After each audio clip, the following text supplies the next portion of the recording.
ഈ കേന്ദ്രത്തിൻ്റെ പല പദ്ധതികളും സംസ്ഥാനത്ത് ജനങ്ങളിലേക്ക് എത്തുമ്പോൾ അത് സംസ്ഥാനത്തിൻ്റെ ക്രെഡിറ്റായിട്ടാണ് ഇവിടെ എടുത്തുകൊണ്ടിരിക്കുന്നത് കാലം ഏറെയായിട്ട്. ഇത് പറഞ്ഞു തിരുത്താനായിട്ട് കേരളത്തിലെ BJP ഘടകത്തിന് പോലും ചിലപ്പോൾ കഴിയുന്നില്ല എന്നുള്ളതാണ്. കോൺഗ്രസ്സുകാർക്ക് പറയാൻ കഴിയത്തില്ല. അവർ പറഞ്ഞു കഴിഞ്ഞാൽ അവരെ വേറൊരു തരത്തിൽ ചിത്രീകരിക്കും. അപ്പോൾ യഥാർത്ഥത്തിൽ ഇത് ചെയ്യേണ്ടത് ഏത് തരത്തിൽ? ഇന്നലെ ബഹുമുഖ്യമന്ത്രിയുടെ വീട്ടിലേക്ക് ആശമാർ സമരം ചെയ്തു. മാസങ്ങളോളമായിട്ട് അവരുടെ നീണ്ടുപോയ സമരമാണ്. എനിക്ക് തോന്നുന്ന കേരളത്തിലെ വനിതകളുടെ സമരത്തിൽ ഗിന്നസ് റെക്കോർഡ് ഇട്ട് കേരളം നമ്പർ 1 ആവുമെന്നാണ് എനിക്ക് തോന്നുന്നത്. കാര്യം ഇന്ത്യയിൽ തന്നെ ഇത്രയും നീണ്ട ഒരു വനിതാ സമരം ഉണ്ടായിട്ടുണ്ടാവുമെന്ന് നമുക്ക് തോന്നുന്നില്ല.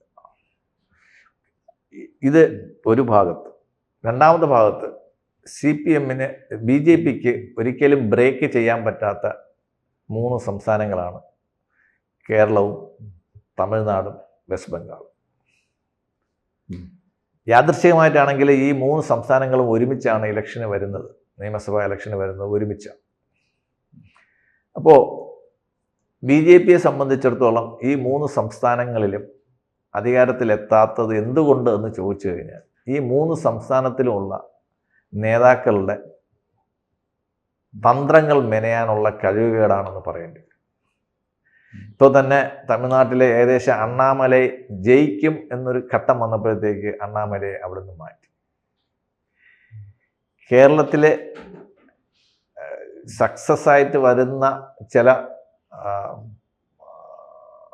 പാർട്ടി സംസ്ഥാന അധ്യക്ഷന്മാരെ പെട്ടെന്ന് ഗവർണർമാരാക്കിയിട്ട് സർപ്രൈസുകൾ കൊടുക്കും കേന്ദ്രം. എന്തിനാണ് അങ്ങനെ കൊടുക്കുന്നത് നമുക്കറിയത്തില്ല. എനിക്ക് തോന്നുന്നത് ചെങ്ങന്നൂർ ബൈ ഇലക്ഷൻ്റെ നടുക്കാണ് കേരളത്തിലൊരു BJPയുടെ സംസ്ഥാന അധ്യക്ഷനെ മാറ്റിയത്. വെസ്റ്റ് ബംഗാളിലെ CPM ഒഴിഞ്ഞ ആ ഒരു ശൂന്യതയിലേക്ക്, CPM നശിച്ച ആ ശൂന്യതയിലേക്ക് കടന്നു കയറാൻ കുറച്ച് കോൺഗ്രസ് വോട്ടുമായിട്ട് BJPക്ക് കഴിഞ്ഞിട്ടുണ്ട്. പ്രതിപക്ഷ സ്ഥാനത്തെങ്കിലും ഇരിക്കാൻ അവർക്ക് സാധിച്ചിട്ടുണ്ട്. എന്നാൽ വെസ്റ്റ് ബംഗാളിലും തമിഴ്നാട്ടിലും കേരളത്തിലും പ്രതിപക്ഷ സ്ഥാനത്ത് പോലും ഇരിക്കാൻ ഭാരതം 11 വർഷങ്ങളായിട്ട് ഭരിക്കുന്ന പാർട്ടിക്ക് കഴിഞ്ഞിട്ടില്ലെങ്കിൽ അത് സംസ്ഥാനത്തിൻ്റെ നേതാക്കളുടെ കഴിവുകേടാണെന്ന് മാത്രമേ നമുക്ക് പറയാൻ പറ്റത്തുള്ളൂ. കാര്യം കേന്ദ്രത്തിലെ BJPയോ അല്ലെങ്കിൽ നരേന്ദ്രമോദിയോ അല്ലെങ്കിൽ നദ്ദയുടെയോ അല്ലെങ്കിൽ അമിത്ഷായുടെയോ അല്ലെങ്കിൽ മറ്റ് കേന്ദ്ര നേതാക്കളുടെയോ കഴിവിലോ അവരുടെ ആത്മാർത്ഥതയിലോ നമുക്കാർക്കും അവിശ്വാസം തോന്നേണ്ട കാര്യമില്ല. ഈ 3 സംസ്ഥാനങ്ങളിൽ എന്തുകൊണ്ട് സംഭവിക്കുന്നു എന്ന് ചോദിക്കുമ്പോൾ അതിന് വേറൊരു കാര്യം കൊണ്ട് 3 സംസ്ഥാനങ്ങളിലും അധികാരത്തിലിരിക്കുന്നത് പ്രാദേശിക കക്ഷികളാണ് എന്നുള്ളതും കൂടെയുണ്ട്.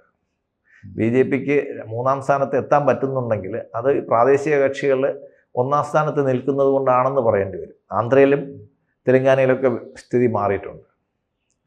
കേരളത്തിൽ ഏറ്റവും കൂടുതൽ ജനങ്ങളെ കഴിഞ്ഞ വർഷങ്ങളിൽ ഇപ്പം പിണറായി 3.0 എന്ന് പറയുന്നുണ്ടുള്ള ഒരു ഫോർമുലയാണ് നമ്മൾ കേരളത്തിൽ കേൾക്കുന്നത്. അത് വരാനുണ്ടായ കാരണം കേരളത്തിൽ അവർക്ക് അവരുടേതായ ഒരു ശക്തമായ വോട്ട് ബാങ്ക് പാർട്ടി കേഡർ വോട്ടുണ്ട്. പ്ലസ് അതുകൊണ്ട് മാത്രം അവർക്ക് ജയിക്കാൻ പറ്റത്തില്ല എന്നറിയാം.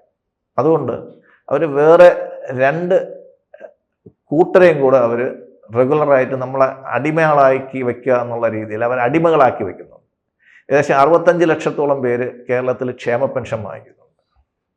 അതിൽ കേന്ദ്ര ഫണ്ട് വരുന്നത് സംസ്ഥാനം എടുത്ത് അവർ മറ്റ് ചിലവുകൾക്ക് എടുത്തതിന് ശേഷം ഏതെങ്കിലും ഒരു ലോൺ എടുത്തിട്ട് ഇവർക്ക് ഈ പൈസയും കൊടുക്കുകയാണ് പതിവ്. അതേപോലെ മറ്റൊന്ന് 5 വർഷത്തിൽ ഒരിക്കൽ നടത്തുന്ന സംസ്ഥാന ജീവനക്കാരുടെ ശമ്പള പരിഷ്കരണമാണ്. ഇപ്പോൾ നമ്മളൊരു ഫെബ്രുവരി അവസാനമൊക്കെ ആകുമ്പോഴത്തേക്ക് കേരളത്തിൽ ശമ്പള പരിഷ്കരണ കമ്മീഷൻ വരും. ഇവരുടെ തൊഴിലാളി തന്നെ അതിൻ്റെ ചെയർമാനാവും. അവർ തന്നെ തീരുമാനിക്കും എത്ര പേർ കൊടുക്കണമെന്നുള്ളത്.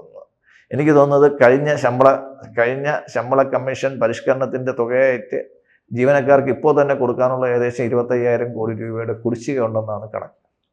25,000 കോടി രൂപയിൽ ഒരു 5,000 കോടി രൂപ ഏതെങ്കിലും ഒരു ലോൺ എടുത്തിട്ട് ഫെബ്രുവരി 1-ാം തീയതി അല്ലെങ്കിൽ ഏപ്രിൽ 1-ാം തീയതി ലോൺ എടുത്തിട്ട് ഇവർക്ക് കുടിശ്ശിക കൊടുക്കും. 5 ലക്ഷത്തോളം വരുന്ന ഗവൺമെൻറ് ജീവനക്കാർക്കുള്ള കുടിശ്ശികയുടെ ഒരു വിഹിതമെങ്കിലും കൊടുക്കും. ക്ഷേമ പെൻഷൻ ഒരു 6 മാസം പെൻഡിങ് ഇട്ടതിന് ശേഷം ഇപ്പോൾ ജനുവരി തൊട്ട് അവർ ക്ഷേമ പെൻഷൻ കൊടുക്കത്തില്ല, എല്ലാം കൂടെ ഇലക്ഷൻ ഡിക്ലെയർ ചെയ്യുന്നതിന് 1 മാസത്തിന് മുമ്പും കൊടുക്കും. അത് കൊടുക്കാൻ വേണ്ടിയിട്ട് അവർക്ക് സഹകരണ ബാങ്കുകളുണ്ട്, അവിടുത്തെ സഹാക്കളായിട്ടുള്ള ഉദ്യോഗസ്ഥന്മാരുണ്ട്. അവർ വഴി അവർ വീണ്ടും ഈ 65 ലക്ഷം പേരെടുത്ത് എത്തുകയും അവരിൽ നിന്ന് ഇപ്പോൾ നമ്മൾ ആലോചിച്ച് നോക്കണം, ഒരു പാർട്ടി BJP പോലുള്ളൊരു പാർട്ടി ഇനി എത്ര റോഡ് ഷോ നടത്തിയാലും എത്ര കോടി രൂപ വാരി വിതറിയാലും 65 ലക്ഷം പേരെടുത്ത് എത്താനുള്ള ഒരു സന്നാഹം അവർക്കൊരിക്കലും ഇല്ല. ആ സന്നാഹം നമ്മുടെ പിണറായി വിജയൻ്റെയിലുണ്ട്. അത് അവർ വളരെ ഭംഗിയായിട്ട് ഉപയോഗിക്കും. മിക്കവാറും എല്ലാ വീടുകളിലും 10,000-ൽ കുറയാത്ത തുക മാർച്ച് മാസത്തിൽ അല്ലെങ്കിൽ ഏപ്രിൽ മാസത്തിൽ എത്തും. തീർച്ചയായിട്ടും ആ വീടുകളിൽ 65 ലക്ഷം വീടുകളിലെ വോട്ട് ഗവൺമെൻറ്റിന് കിട്ടും. അപ്പം നമ്മൾ ഇപ്പം കേരളം ഉണ്ടായ കാലം തൊട്ടുള്ള ചരിത്രം നോക്കുകയാണെങ്കിൽ ഓരോ ഇലക്ഷൻ്റെയും വോട്ട് വ്യത്യാസം 5 മുതൽ 10 ലക്ഷം വോട്ട് വരെയാണ്. മാക്സിമം പോകുന്നത് 10 ലക്ഷമാണ്. 5 ലക്ഷം, 3 ലക്ഷം തൊട്ട് 5 ലക്ഷം വരെ വോട്ടാണ് ഒരു മൊത്തത്തിൽ കേരളത്തിൽ വരുന്ന വോട്ട്, 2 മുന്നണികൾ തമ്മിലുള്ള വ്യത്യാസം. അവിടെ ഈ 65 ലക്ഷം വീടുകളിൽ എത്തുകയും അവരുടെ വോട്ട് വാങ്ങിക്കുകയും ചെയ്യാവുന്നൊരു അവസരം വരുമ്പോഴത്തേക്ക് BJPക്ക് ഒരിക്കലും മുന്നോട്ട് പോകാൻ സാധിക്കില്ല. മാത്രമല്ല, ഇപ്പോൾ ആശമാരുടെ സമരത്തിലായാലും ആശമാർക്കായാലും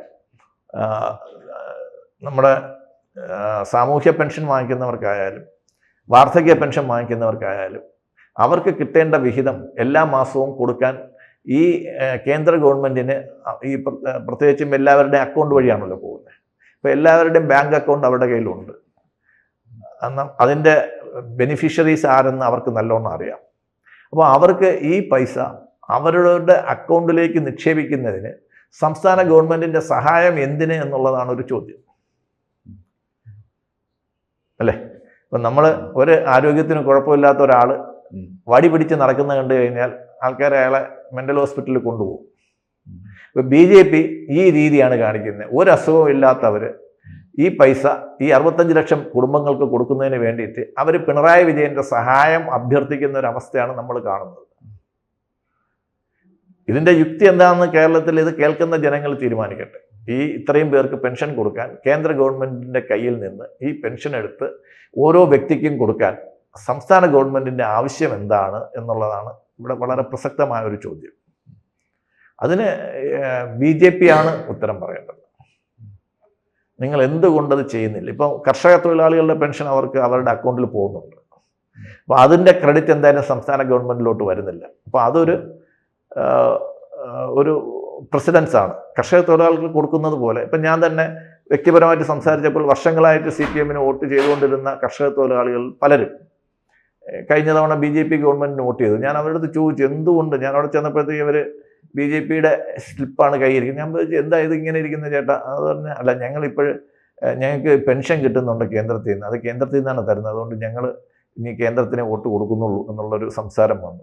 അപ്പോഴത്തേക്കാണ് നമ്മൾ ചിന്തിച്ചത് അപ്പോൾ ഈ പൈസ ഇവർക്ക് കൊടുക്കാൻ പറ്റുമെങ്കിൽ മറ്റ് ആശാ വർക്കർമാർക്കും ക്ഷേമ പെൻഷൻ കിട്ടുന്നവർക്കും വാർദ്ധക്യ പെൻഷൻ കിട്ടുന്നവർക്കും എന്തുകൊണ്ട് CPM-ന് നേരിട്ട് ഉപഭോക്താക്കളുടെ അടുത്ത് എത്തുന്നതിന് എന്താണ് ബുദ്ധിമുട്ടെന്ന് BJP ആണ് പറയേണ്ടത്.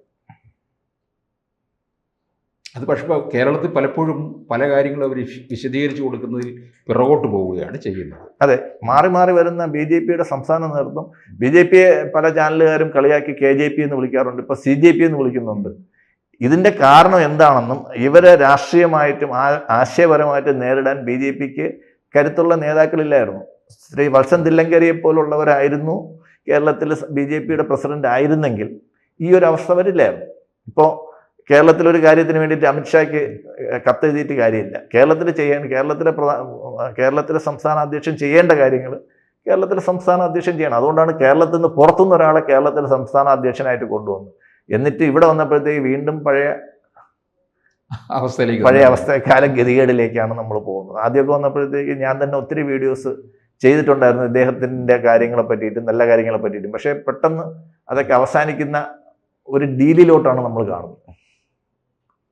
വീണ്ടും ഒരു ഡീല് നടക്കുന്നുണ്ടെന്നാണ് ആൾക്കാർ പറയുന്നത്.